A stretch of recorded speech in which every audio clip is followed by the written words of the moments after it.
Hello, my little scary cotton candy. Oh, that accent though. Okay, anyways. Hello, my little scary cotton candies. I'm here with Gerald again because he's literally in every single one of my videos. My hand itches. Okay. And we are going to be doing scary stories, like literally what the title says, obviously. But first, I need to give Gerald some French fries. Actually, this is the most satisfying thing ever. I mean, you need to see this. They're so fluffy.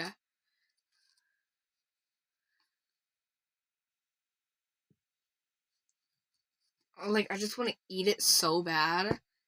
And also the fries. And Gerald gets to have them. Because you guys should also get some snacks and drinks. We just don't have a drink.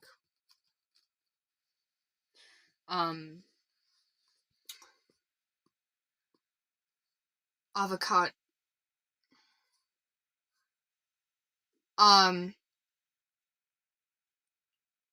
Cheese. Cut. Squishy.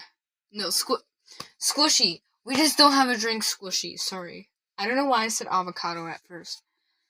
Okay. There we go. So, time for the story. Story 1 of this video. I don't hate my sister. Because of all the things I do to Renee, most people would say I hate my little sister. I'm here to set the record straight.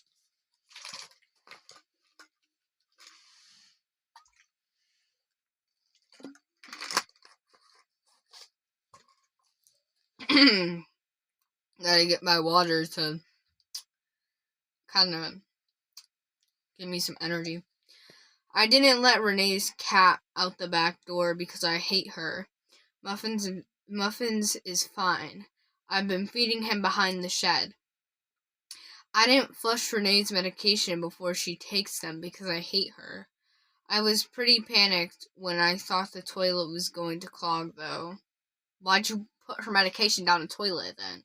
That doesn't explain. Anyways, I didn't erase her biology essay because I hate her. She got to see the cute librarian she's crushing on anyway. I didn't unplug her cell phone before she left the house because I hate her.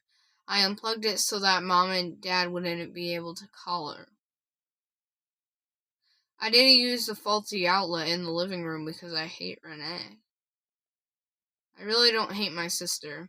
The fire didn't kill Renee because Renee didn't have to go back for muffins.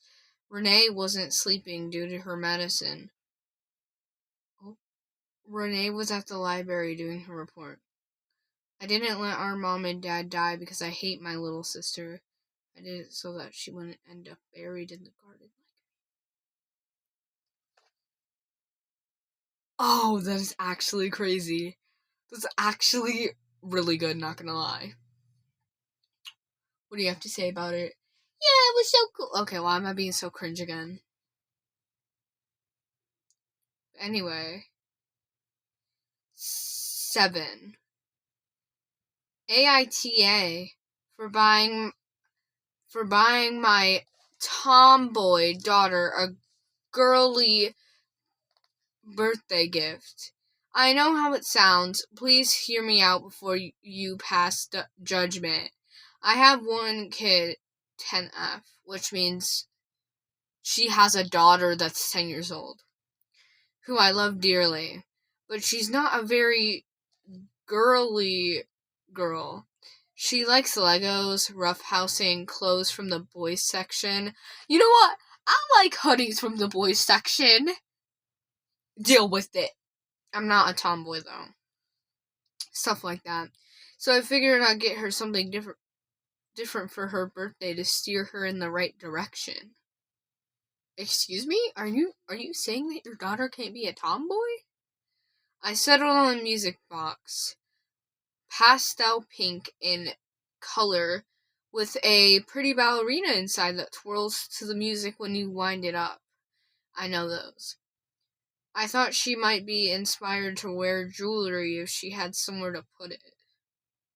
Why do you want your daughter... Like, if she doesn't want to wear jewelry, it's like... Okay.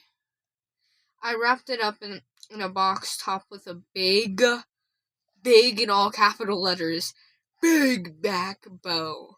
You know, the works. My daughter cried a little bit when she opened her present, which was to be expected. She was really hoping for some new games, but Okay, I hate this parent already. Why would you do that?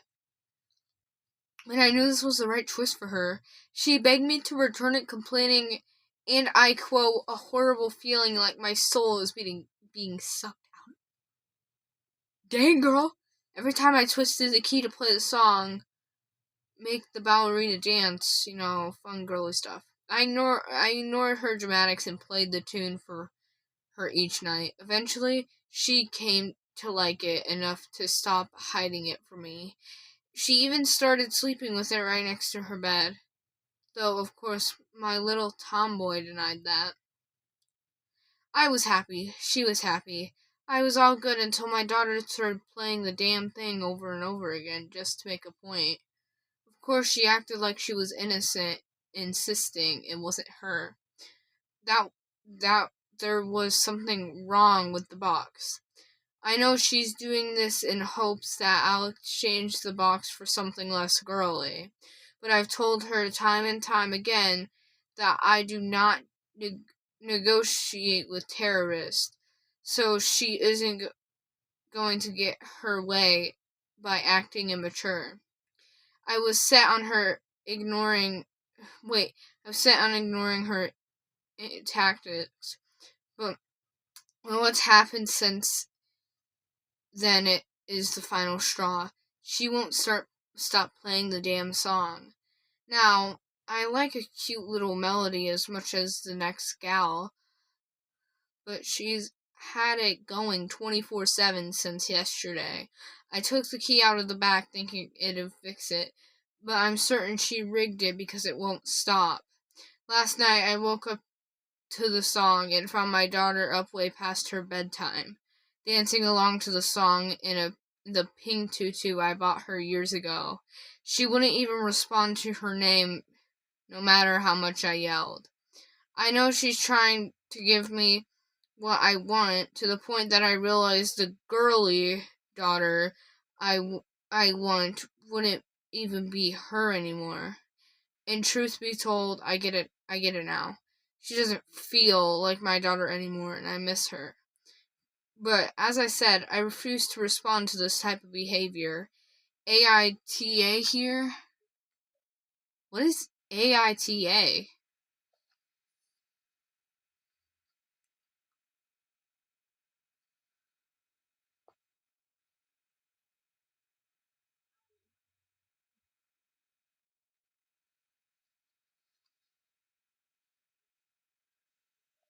Hold on, I'm looking it up.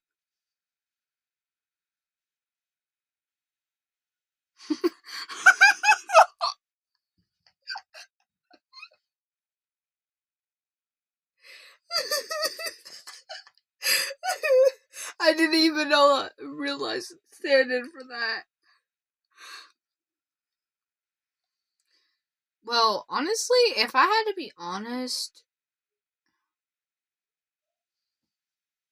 yeah, that parent's an asshole. Not gonna, not gonna lie, like, yeah, 100%, 1,000,000%, like, more than I would like to explain. But okay. So, the next one we're gonna read is I Keep My Son Inside a Chest. That's what she said. Okay, we're not. Each morning when I wake up, I open the chest where I keep my son. I stroke his small skull and murmur, "Good morning." although I know he can no longer hear me. I hope he doesn't think I've abandoned him. I hope he knows I never will. When my son died of a fever, I refused to let him go. He was only a baby, and all that I had left. So I turned to the stories my own mother had told me, the rituals and the legends I learned in childhood. The rules of bringing someone back from the underworld seemed so easy. I scoffed at the stories of those who failed, sure that my willpower would be stronger than theirs. I forced my way through to the fields of night, and I found my son's faint, pale soul. I guided it all the way back to his body, never looking back once. When I saw my son open his eyes again and smile at me, I thought I had made the right choice.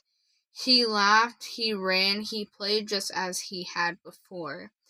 I even believed I could pretend nothing happened. Then a few days later, I saw the rot creeping up his skin. At that moment, I realized my mistake. I didn't restore my son's life. I had only brought his soul back to his corpse. I tried to comfort him as his body swelled and decayed. He wailed day and night in fear as his flesh fell from his bones. Ew! Only when his throat rotted away did he stop screaming. I attempted to return him to the underworld, to return my son's soul, but the way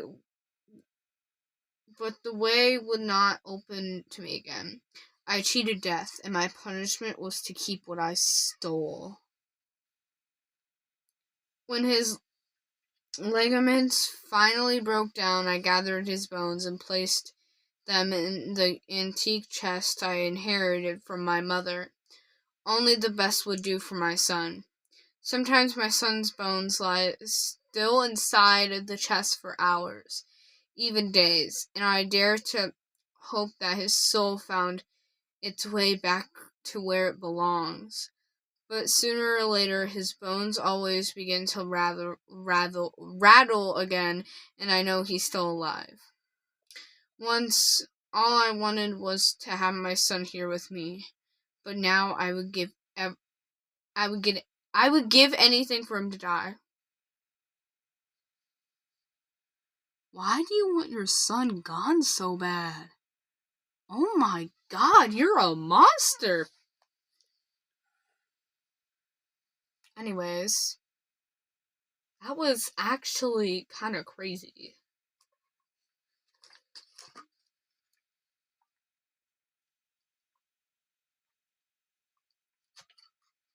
Caffeinate to educate. Okay. Well, that is the end of my video. Yes, I'm making a Christmas horror story one.